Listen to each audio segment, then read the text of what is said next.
মৃত্যুর ১০ মাস পর চাঁদপুরের শাহরাস্তিতে আদালতের নির্দেশে উপজেলা আওয়ামী লীগের সাবেক ভারপ্রাপ্ত সভাপতি ও সূচিপাড়া উত্তর ইউনিয়নের চেয়ারম্যান মোহাম্মদ মোস্তফা কামাল মজুমদারের লাশ উত্তোলন করা হয়েছে।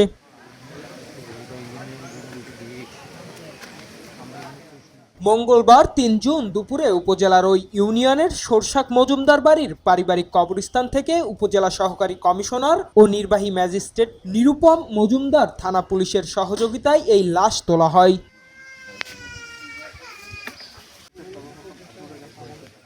জানা যায়, গত ৫ আগস্ট গভীর রাতে বাড়ির পার্শ্ববর্তী ডোবার পানিতে ডুবে যাওয়া আওয়ামী লীগ নেতা ও ইউপি চেয়ারম্যান মোস্তফা কামালের রহস্যজনক মৃত্যু হয়। পরদিন ৬ আগস্ট বাড়ির পার্শ্ববর্তী ডোবা থেকে তার লাশ উদ্ধার করে দাফন করা হয়। মৃত্যুর ৬ মাস পর গত ৪ ফেব্রুয়ারি মোস্তফা কামালের স্ত্রী ফাতেমা কামাল বাদী হয়ে শাহরাস্তি মডেল থানায় একটি হত্যা মামলা দায়ের করেন।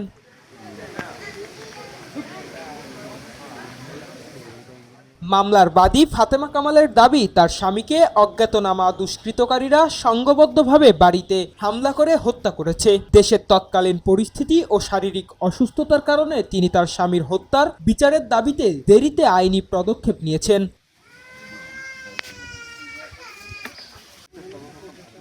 নিহতের ভাই হুমায়ুন কবির মজুমদার জানান, ভাইয়ের মৃত্যুর সঠিক কারণ জানতে চান তারা। নিরপরাধ কাউকে যেন এই ঘটনার হয়রানির শিকার না হয়, প্রকৃত দোষীদের চিহ্নিত করে দৃষ্টান্তমূলক শাস্তির দাবিও জানান তিনি।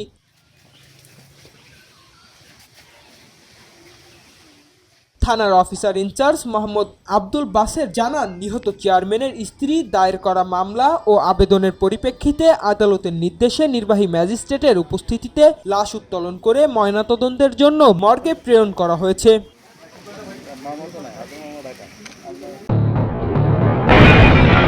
সবাই যখন জোয়ারে গা ভাসায়, কেউ কেউ শিরদাঁড়া সোজা করে ঘুরে দাঁড়ায়।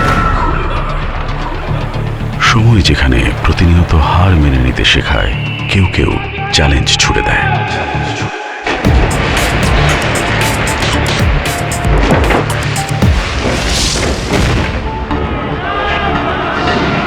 পক্ষপাতের ভিড়ে আজ থেকে কোনো পক্ষ নয়, খবর হবে নিরপেক্ষ।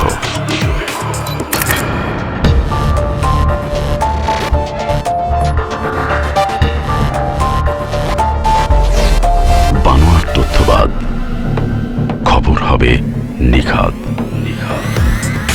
ভেঙে গুজবের শিক, খবর হবে নির্ভীক। মুক্ত চিন্তার স্বাধীন দৈনিক খবরের কাগজ। এখন খবর হবে নিখাত, নির্ভীক, নিরপেক্ষ।